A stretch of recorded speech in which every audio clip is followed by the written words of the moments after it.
유기성의 주 안에서 사람은 바뀐다. 제4장 화평하게 하는 자로 살자. 모든 것이 하나님께로서 났으며 그가 그리스도로 말미암아 우리를 자기와 화목하게 하시고 또 우리에게 화목하게 하는 직분을 주셨으니. 고린도후서 5장 18절 말씀. 모든 그리스도인들에게 주어진 직분이 하나 있습니다. 그가 집사, 권사, 장로, 전도사나 목사든 그리스도인은 다 한 가지 화목하게 하는 직분을 가진 사람입니다. 우리는 화목에 대해 너무나 간절한 사람들입니다.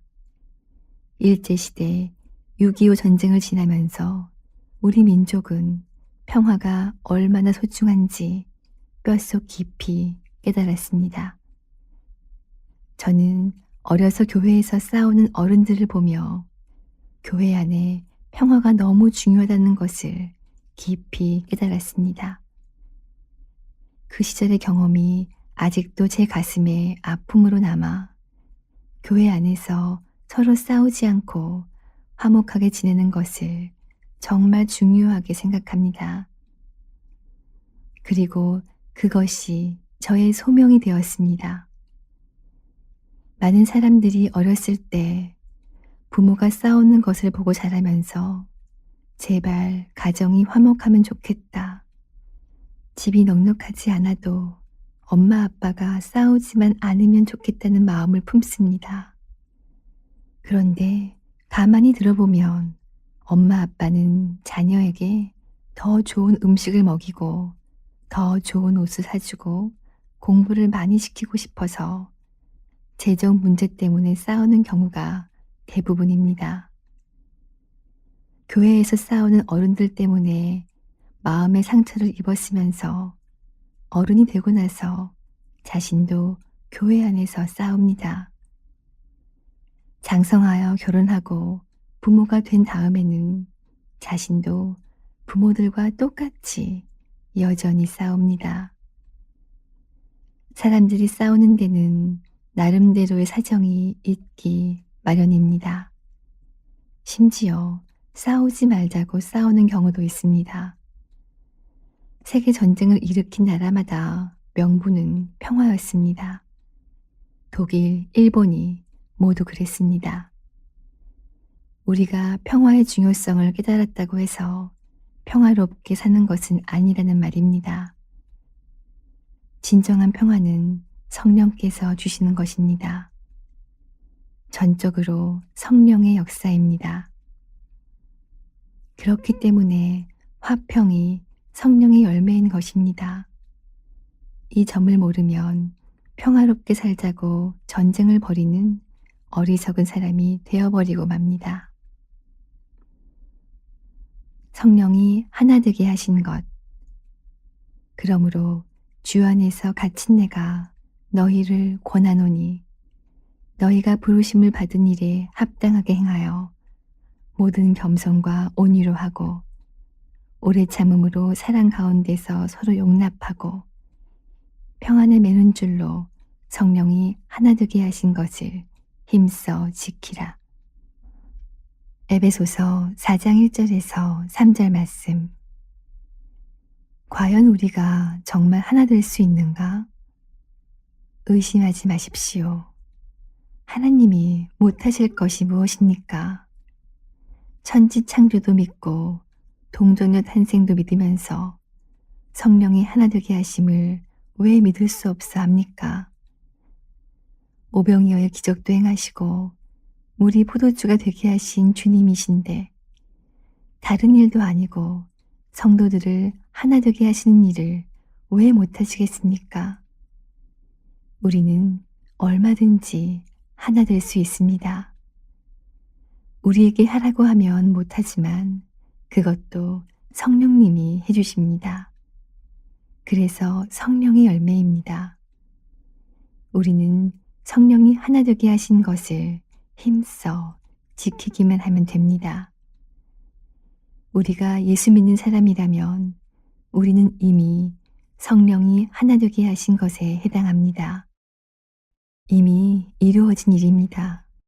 우리가 하나가 되는 것도 이미 이루어진 일입니다. 사람들의 생각이 다 다른데 어떻게 하나가 될 수 있느냐고 하는 것은 무서운 불신입니다. 하나님의 말씀을 모르니까 하나님의 말씀을 완전히 부정하는 것입니다. 하나님이 우리에게 화목하게 하신 직분을 주신 것은 되니까 그렇게 하신 것입니다. 성령께서 해주신다는데 그럼 가능합니다. 우리에게 이 믿음이 있어야 합니다. 천국에서의 우리 모습을 상상해 보시기 바랍니다. 거기서는 미워할 사람, 시기할 사람, 시험에 들릴, 싸울 일이 없습니다. 사랑과 기쁨이 넘치는 삶을 살 것입니다. 교회가 어떤 곳입니까? 바로 이 땅에서 우리가 그 천국을 경험하는 유일한 곳입니다. 하나님께서는 안 되는 것을 하라고 하시지 않습니다. 이것을 믿어야 합니다. 우리의 육신도 강하지만 성령님은 더 강하신 분입니다. 성령 하나님께서는 우리가 하나님의 말씀대로 살 수 있게 해주십니다. 스펄전 목사님이 스데반 집사가 돌에 맞아 순교하는 본문으로 설교를 했는데 교회에 나온 지 얼마 되지 않은 분이 설교 내용이 못마땅하다는 듯이 이렇게 질문했습니다. 스데반이 돌에 맞아 죽을 때 하나님은 무엇을 하고 있었습니까? 그때 스펄전 목사님이 이렇게 대답했다고 합니다. 하나님께서는 스데반에게 용서하고 사랑하는 마음을 부어주셨습니다. 이것은 스데반 집사가 훌륭하다는 말이 아니라 성령의 열매가 놀랍다는 것입니다. 손양원 목사님이 자신의 두 아들을 죽인 원수를 양자로 삼은 것도 전적인 성령의 역사입니다. 성령께서 그렇게 하신 것입니다. 그 성령님은 스데반 집사처럼 또는 손양원 목사처럼 우리도 그렇게 만드시는 분입니다. 얼마든지 그렇게 하실 수 있습니다. 우리가 그것을 정말 믿을 때 주님이 하십니다. 나를 변화시키셔서 어떤 사람과도 화목하게 하실 수 있습니다. 이것은 정말 중요한 믿음의 문제입니다. 싸움이 미혹이다. 우리가 믿는 하나님은 하나이신 하나님이십니다. 하나님은 우리를 하나 되게 하십니다. 몸이 하나요, 성령도 한 분이시니 이와 같이 너희가 부르심의 한 소망 안에서 부르심을 받았느니라. 주도 한 분이시요, 믿음도 하나요, 세례도 하나요, 하나님도 한 분이시니 곧 만유의 아버지시라. 만유 위에 계시고 만유를 통일하시고 만유 가운데 계시도다. 에베소서 4장 4절에서 6절 말씀. 하나 되게 하시는 일이 성령님의 역사라면 분열은 마귀의 역사임을 명심해야 합니다. 속으면 안 됩니다. 분열하면서 옳은 일을 한다고 생각할 수 있고 교회를 위한다고 생각할 수 있고 상대방을 위한다고 생각할 수도 있습니다. 그러나 여러분, 여기서 미혹을 받으면 안 됩니다. 결과가 하나가 되었다면 그것은 하나님의 역사요. 나뉘고 깨어졌다면 그것은 마귀의 역사입니다. 정말 속지 말아야 합니다. 어느 목사님이 교인들에게 왜 싸우느냐고 물었습니다. 그러자 한 장로님이 다 잘해보자는 것 아니겠습니까? 라고 하더랍니다. 그러자 그 목사님이 교인들에게 이렇게 외쳤다고 합니다. 우리 잘하지 맙시다. 이 기막힌 모순을 이해할 수 있겠습니까? 우리가 정신 똑바로 차려야 합니다. 결국 싸웠다면 완전히 미혹을 받은 것입니다. 영적인 분별이 정말 중요합니다. 한 번은 제가 섬기던 교회에 큰 싸움이 벌어졌는데 감사하게도 곧 그것이 마귀의 역사임이 깨달아졌습니다. 그 순간 저는 기도했습니다. 결코 마귀가 원하는 대로는 하지 않겠습니다. 그러자 제 안에서 일어났던 분노와 낙심이 해결되었습니다.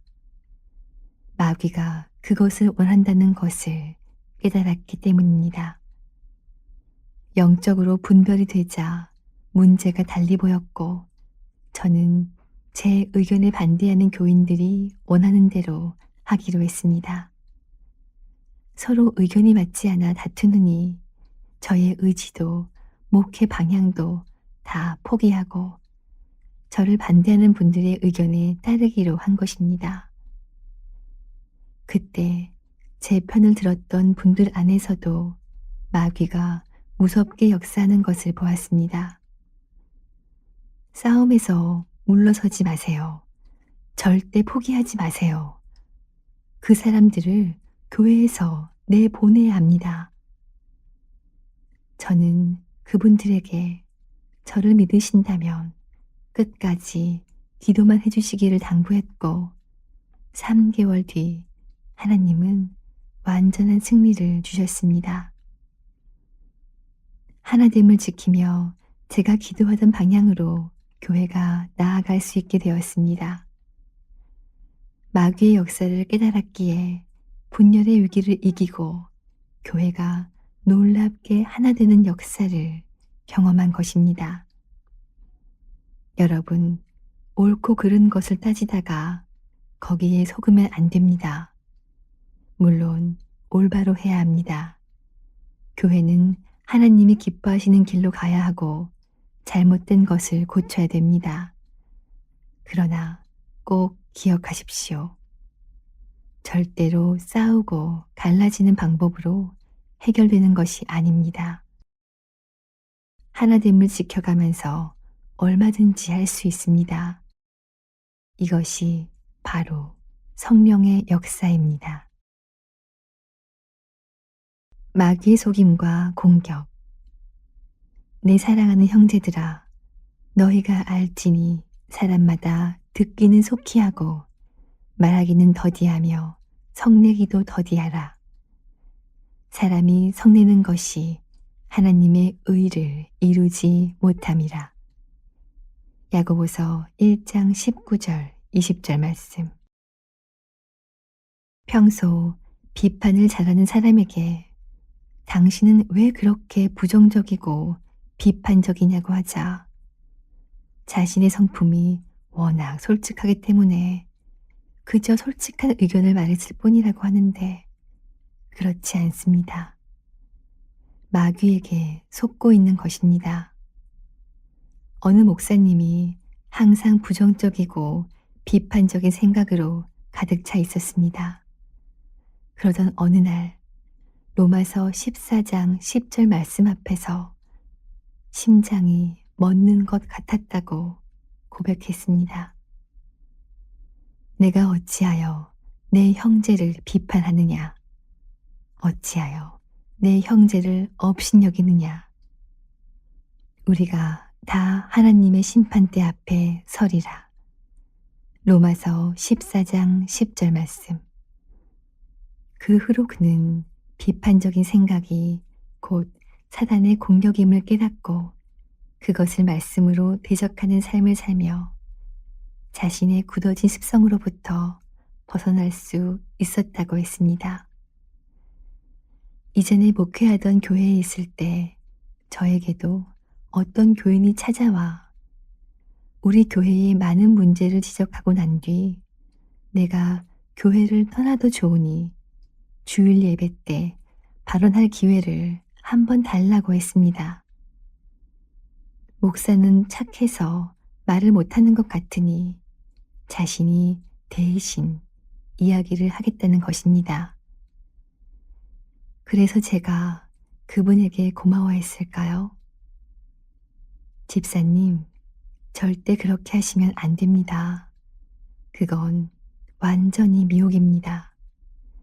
그렇게 하면 집사님도 상처받게 되고 마귀가 교회에서 춤추게 만드는 일이 됩니다. 그런데도 고집을 꺾지 않으시더니 결국 교회를 떠났습니다. 우리가 어떤 옳은 일을 처리해야 한다면 그때는 철저히 예수님께서 원하시는 방법대로 해야 한다는 것을 명심하시기 바랍니다. 예수님이 원하시는 방법은 하나됨을 지키면서 옳은 일로 가는 것입니다. 의사가 암 환자를 어떻게 수술합니까? 환자의 생명을 지켜가며 수술합니다. 암 덩어리는 제거했지만 환자가 덜컥 죽어버린다면 아무 의미가 없습니다. 가정, 직장, 학교에서 싸움이 일어나고 분열이 생기면 옳고 그름의 논리로 보지 마시기 바랍니다. 마귀는 오른쪽에서도 그른 쪽에서도 역사할 수 있음을 명심해야 합니다. 우리는 옳은 길을 가되 마귀가 원하는 대로 해서는 안 됩니다. 화평 대 불화. 잘못된 일을 바로잡아야 할 경우 그럴 때일수록 더욱 철저히 예수님을 의지해야 합니다. 하나됨을 지키면서 잘못도 바로잡는 길을 가야 합니다. 한 번은 미국 교회사를 공부하다가 깜짝 놀란 적이 있습니다. 미국 신학교에 자유주의 신학을 하신 교수님들이 한두 분 부임해 오면서 보수신학과 자유신학 간에 극심한 갈등이 생겼는데 그때 보수주의 신학자들이 자유주의 신학과의 결별을 선언하고 따로 나와 새로 신학교를 만들었습니다. 그렇게 할 때 하나님과 성경을 믿는 보수적인 믿음을 가진 대부분의 교회들이 그들을 따라오리라 생각했기 때문입니다. 그러나 결과적으로 대부분 그 신학교 교단에 남게 되고 따로 나온 사람들이 소수가 되면서 그 후 신학교는 급속도로 자유주의 신학의 방향으로 흘러가 버리고 말았습니다. 비록 서로 마음에 들지 않더라도 같은 신학교 안에서 건강한 신학의 방향을 토론하고 검증해가며 신학교를 지켰더라면 미국이 그렇게 빨리 자유주의 신학에 물들지 않았을 텐데 너무 빨리 갈라져 나오다 보니 미국의 주류 신학교, 큰 대학교의 신학교들이 대부분 다 자유주의 신학의 영향 아래 놓이게 된 것입니다. 저 사람하고는 도저히 함께할 수 없어. 이런 문제가 생겼을 때 우리는 정말 기도 많이 해야 합니다. 말씀으로 들어가야 합니다. 하나님은 우리에게 화목하게 하는 직책을 주셨습니다. 교회는 한 몸입니다. 그런 토대에서 교회는 올바로 가야 합니다. 하나 되고 연합하려는 노력 때문에 비난과 공격을 받을 수도 있음을 각오해야 합니다. 팀 켈러 목사님이 자신이 알던 한 가정의 이야기를 했습니다. 거의 백인만 사는 동네에 흑인 가정이 이사를 왔는데 팀 켈러 목사님이 아는 그 백인 가정에서 그들을 반갑게 맞이하고 따뜻하게 친구가 되어 주었습니다. 그러자 이웃의 백인들이 격렬하게 항의를 했습니다. 왜냐하면 그 마을은 전통적으로 백인이 아니면 쌀쌀맞게 대하고 심지어 내쫓는 분위기였는데 친절한 한 가정 때문에 다른 사람들이 너무 불편해진 것입니다. 사랑하고 하나 되려고 할 때 그것을 전부 다 환영하는 것은 아닙니다. 오히려 공격이 있고 핍박당할 각오를 해야 하기도 합니다. 미국의 링컨 대통령, 마틴 루터 킹 목사는 모두 암살당했습니다. 흑인이나 백인 모두 서로 화목하자고 하는데 미움을 받고 화목하자고 하는데 사람들이 서로 증오합니다. 아이러니하게도 화목하게 하는 이 직분은 정말 순교의 각오가 필요합니다. 사실 우리는 진정한 의미에서 나와 다른 사람과 화목하고 싶은 마음이 없습니다. 이것이 타락한 인간의 본성입니다. 그러니까 화목하게 하는 일은 우리 힘으로 할 수 있는 일이 아닙니다. 전적으로 주님이 역사하셔야만 화목하게 하는 일을 감당할 수 있습니다. 우리가 예수님을 진짜 제대로 믿는지 안 믿는지는 우리가 화목하게 하는 일을 하는 사람인지 보고 아는 것입니다. 화목하게 하는 그 사람이 하나님의 자녀입니다. 그 사람이 정말 마음에 예수님이 왕인 사람입니다. 예수님이 우리 삶에 들어오시면 우리는 화평하게 하는 자가 되지만 동시에 불화가 뒤따르기도 합니다. 화평하게 될 수도 있지만 가슴 아픈 대립이 일어날 수도 있기 때문입니다. 나는 화평을 원할지라도 내가 말할 때에 그들은 싸우려 하는도다. 시편 120편 7절 말씀. 교회 안에 싸움이 많고 교회가 자꾸 갈라지고 교파도 많이 나뉘는 것은 너무나 안타까운 일입니다. 예수 믿는 사람들은 서로 싸우는 사람들이라고 알려진 것도 부끄럽고 고통스러운 일입니다. 그 말은 우리가 예수님을 진짜 믿고 있는 것이 아니라는 것입니다. 그럴 수는 없습니다. 그럴 때도 우리는 용서하고 사랑해야 합니다. 그러기 위해서 예수님을 바로 믿어야 합니다. 화평케 하는 열매는 24시간 예수님을 바라보는 자가 맺을 수 있습니다. 화평케 하는 것은 예수님만이 하실 수 있는 일이기 때문에 그렇습니다. 용서해라. 여러분, 용서는 권면이 아니라 준엄한 하나님의 명령입니다.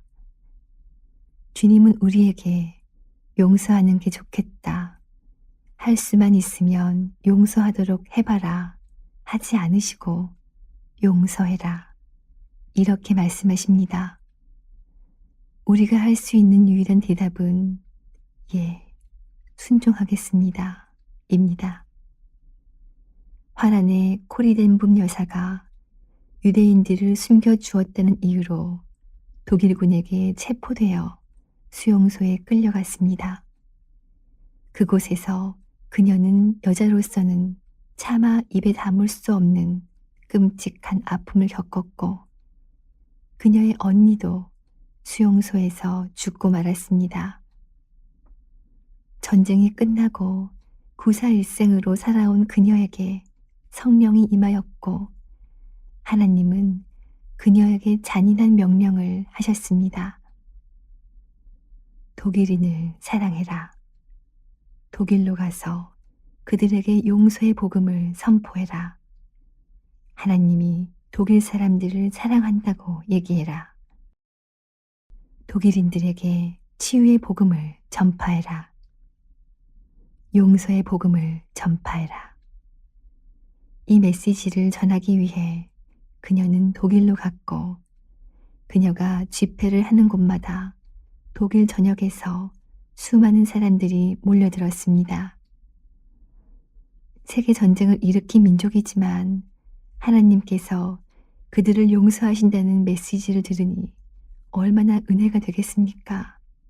설교를 듣고 감동된 사람들이 코리 여사와 악수하기 위해 줄을 섰습니다. 그런데 한 번은 저만큼 뒤쪽에서 낯익은 얼굴이 한 걸음 한 걸음 다가오는 것이 보였습니다.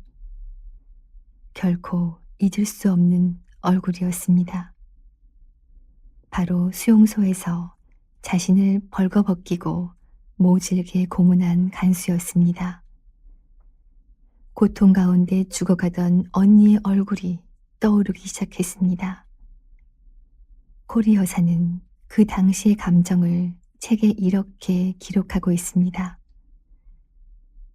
그 순간 내 피는 거꾸로 용솟음쳐 오르고 있었다. 내게서 한마디 대답이 쏟아져 나왔다. 하나님, 저 사람만은 용서할 수 없어요. 하나님은 내게 큰 소리로 말씀하셨다. 용서해라. 아니 하나님, 저 할 수 없어요. 용서할 마음이 아닌걸요. 아니다 코리야. 용서해라. 그 사람은 한 걸음 한 걸음 아무것도 모르고 다가오기 시작했다.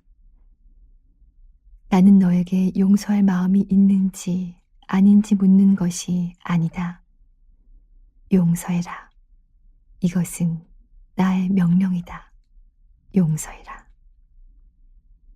그 순간 도저히 용서할 수 있는 마음이 아니었지만 강력하게 명령하시는 하나님의 말씀에 순종할 것인지 아닌지 결단할 수밖에 없었습니다.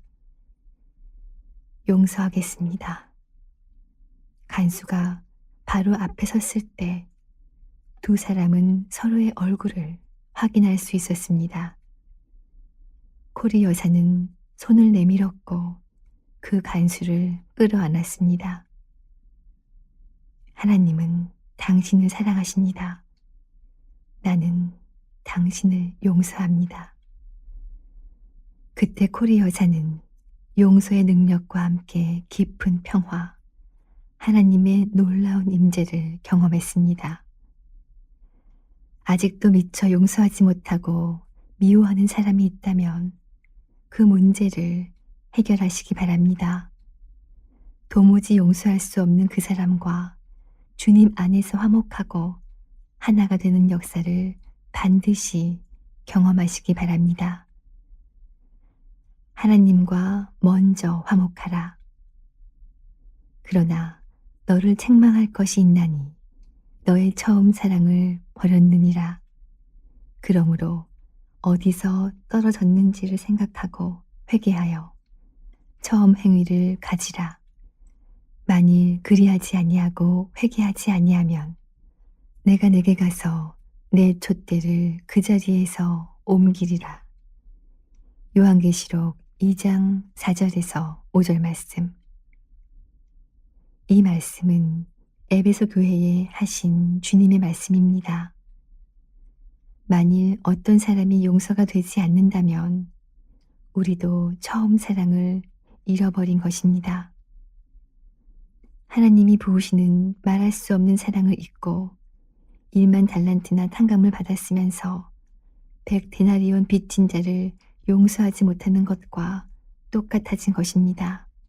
우리가 이것을 회개하지 않으면 주님이 촛대를 옮기십니다. 누가 밉고 용서가 안 되고 하나가 안 되는 이 문제를 그냥 넘기시면 안 됩니다. 그러면 주님이 우리의 촛대를 옮기세요. 화목하게 하는 것은 우리가 하는 것이 아닙니다. 그 문제 때문에 스트레스 받으실 필요가 없어요. 어떻게 그 사람을 용서하라는 거야? 지금 다시 그 사람과 화목하라고? 여러분, 그 짐을 내려놓으세요. 주님이 해주시겠다고 하십니다. 할렐루야. 화평은 성령의 열매입니다. 우리는 그저 순종하기만 하면 됩니다. 용서합니다. 사랑합니다. 먼저 손 내밀고 먼저 찾아가고 그 순종만 하면 됩니다. 화평케 하는 자가 하나님의 자녀임을 명심해야 합니다. 화평하게 하는 자는 복이 있나니 그들이 하나님의 아들이라 일컬음을 받을 것이며. 마태복음 5장 9절 말씀. 하나님의 자녀는 나 자신과 어떤 사람 사이에 있는 문제도 해결하는 사람이자 어떤 사람과 어떤 사람이 서로 안 좋을 때 둘 사이를 화평하게 만드는 역할도 해야 합니다. 이번 기회에 깨끗이 갈라서 아무리 그럴 수밖에 없는 형편 같고 사정이 있어 보여도 절대 이렇게 말하면 안 됩니다. 싸움을 붙이고 이간질하는 것은 완전히 마귀가 하는 일입니다. 서로 화목하고 하나 되게 하는 일, 그 일이 하나님의 자녀가 하는 일입니다. 예수님께서 제자들을 위해 마지막으로 하신 기도가 하나 되는 기도입니다. 아버지여, 그들도 다 하나가 되어 우리 안에 있게 하사 우리가 하나가 된 것 같이 그들도 하나가 되게 하려 함이니이다. 요한복음 17장 21절 22절 말씀. 항상 순서는 하나님과 우리가 하나 되는 것이고 그 다음에 사람과 하나가 되는 것입니다. 그러니까 우리가 사람들과 화평하려면 먼저 하나님과 화평을 누려야 합니다. 모든 것이 하나님께로서 났으며 그가 그리스도로 말미암아 우리를 자기와 화목하게 하시고 또 우리에게 화목하게 하는 직분을 주셨으니. 고린도후서 5장 18절 말씀. 먼저 하나님과 화목하게 된 사람만이 사람들과도 화목할 수 있습니다. 내가 사람과의 사이에 화목함이 없다면 하나님과 나 사이 화목함에도 문제가 생긴 것입니다. 따라서 하나님과의 화목함을 먼저 회복해야 합니다. 너와 나는 한 몸이다. 제가 제 자신의 거듭남을 확인하고 성찬의 은혜에 처음 눈 떴던 성찬식이 있었습니다. 바로 이 문제였습니다. 물론 그전에도 성찬을 많이 했고 성찬식도 많이 가졌지만 그것은 제게 그저 형식적인 의식일 뿐이었습니다. 아무런 은혜도 감격도 없었습니다. 그런데 그날은 달랐습니다. 설교를 통하여 예수님께서 제자들이 자신을 배반할 것을 분명히 아시고도 그들을 사랑하시되 끝까지 사랑하셨다고 하셨고 자신의 몸과 피를 나누어 주셨다는 것을 듣는 순간 그것이 주님이 저에게 말씀하시는 것으로 들렸고 성찬이 주님과 내가 하나가 되었다는 증거라는 은혜가 강하게 느껴졌습니다. 부족하고 죄 많은 나에게 몸을 찢어주시는 것은 나와 한 몸이 되시겠다는 주님의 결심임을 강하게 느꼈습니다. 어떤 일이 있어도 결코 너를 버리지 않겠다. 너와 나는 한 몸이다. 그런데 그 순간 주님과 내가 한 몸이 되는 것이 나는 너무 좋지만 우리 주님은 얼마나 힘드실까? 나와 한 몸이 되시는 게 그분께 얼마나 어려운 일일까? 하는 생각이 번뜩 들더니 당장 회개의 눈물이 터지기 시작했습니다. 사실 저는 용납이 안 되는 사람이 많았습니다. 어떤 사람은 정말 싫고 밉고 가까이 하기도 싫었습니다.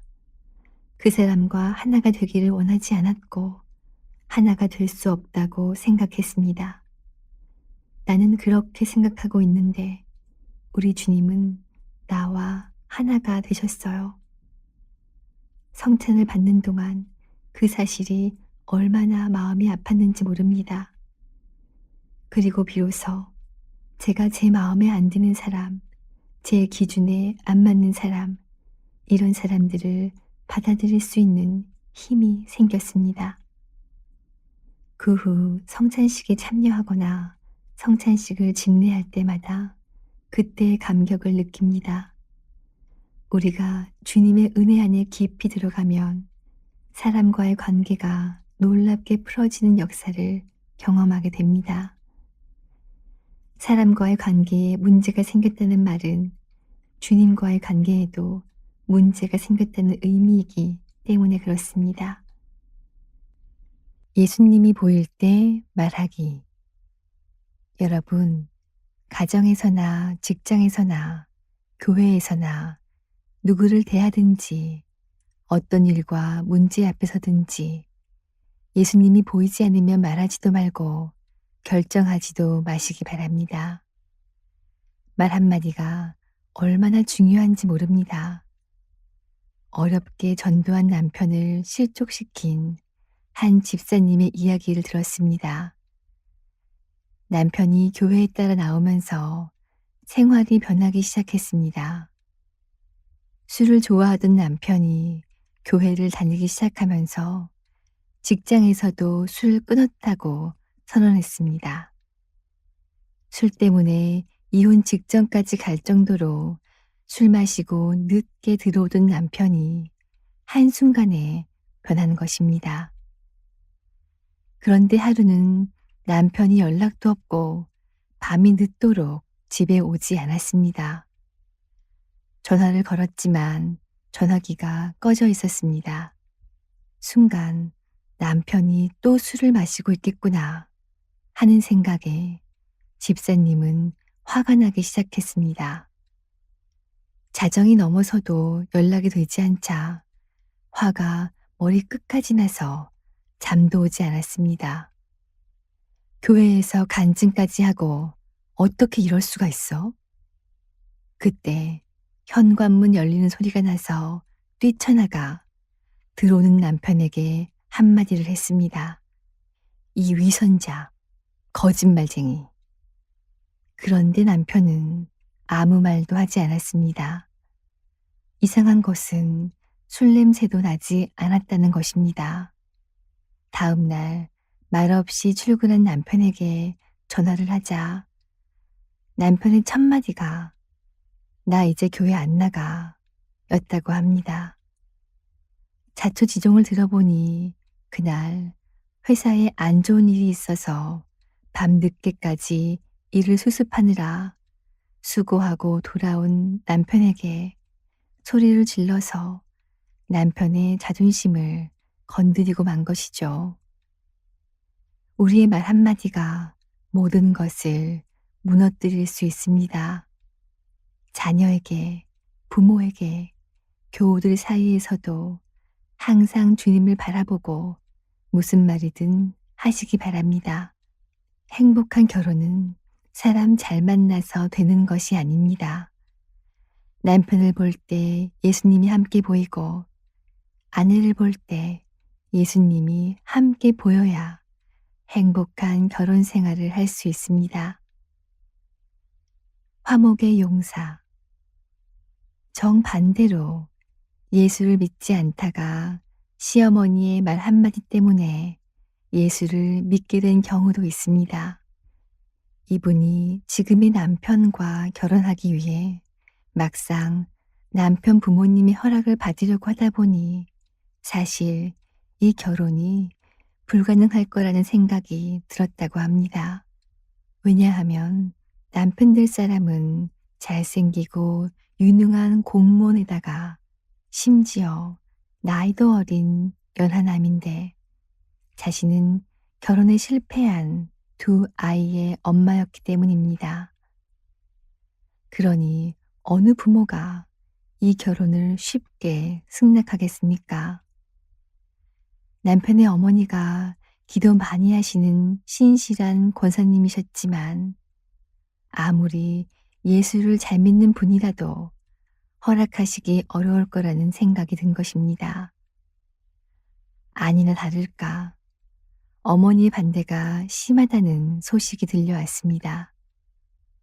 아들이 그런 결혼을 하겠다고 하니 그 권사님도 새벽 기도회에 나가 하나님, 이 결혼을 막아주세요. 다른 조건은 다 포기하겠습니다. 그러나 적어도 믿음의 배필은 주셔야 하지 않습니까? 라고 부르짖어 기도했다고 합니다. 그런데 어느 날 주님이 이런 마음을 주시더랍니다. 세 명의 영혼을 살리는 일인데 내 마음을 십자가에 못 박을 수 없느냐. 처음에는 무슨 말인지 잘 몰랐는데 생각해 보니 며느리 될 사람과 그의 두 자녀를 말씀하시는 것이 깨달아졌습니다. 하지만 못 들은 척 했다고 합니다. 그런데 계속 세 명의 영혼을 살리는 일인데 하는 음성이 들리는 것입니다. 결국 작정하고 기도원에 올라가 금식 기도를 했습니다. 도저히 용납할 수 없으니 하나님이 뜻을 바꿔달라고 사생 결단하는 심정으로 간 것입니다. 처음에는 기도가 안 되었습니다. 그러나 마지막 날 하나님이 말씀을 주셨습니다. 나는 너를 구원하기 위해 독생자까지 십자가에 내주었다. 세 명의 영혼을 위해 내 마음을 내게 다오. 그 말씀 앞에 결국 그렇게 하겠다고 고백하고 펑펑 울며 기도원을 내려오셨다고 합니다. 그리고 아들에게 먼저 만나자고 연락을 한 뒤 첫 만남에 잘 왔다 하고 너를 처음 보는 순간 내 며느리다 싶더라 라고 끌어 안아 주었다고 합니다. 결국 시어머니 덕분에 예수를 믿고 열심히 교회에 나오게 되었다는 것입니다. 말 한마디라도 주님께 맡기고 살아야 합니다. 우리가 이렇게 주님을 바라보면 주님은 우리가 도무지 할 수 없는 일을 하게 하십니다. 대표적인 일이 바로 화목하게 하는 일입니다. 주님, 제 성격이나 성질, 그동안 살아온 것을 생각하면 저는 절대로 화목하게 하는 직분을 맡았다고 할 수가 없습니다. 저는 여전히 미워하는 사람이 많습니다. 그런데 어떻게 화목하게 하는 직분을 감당할 수 있겠습니까? 그러나 제가 아니라 주님이 그렇게 해 주신다고 하니 그렇게 하겠습니다. 주님, 저를 통해서 사람들을 화목하게 하는 역사를 이루십시오. 우리가 1만 명의 선교사를 보내는 것도 좋지만 300명의 화목하게 하는 직분자가 세워진다면 저는 그것이 더 황홀할 것 같습니다. 예수님의 다스림을 받는 자, 이들은 반드시 하나됨을 이루는 자입니다.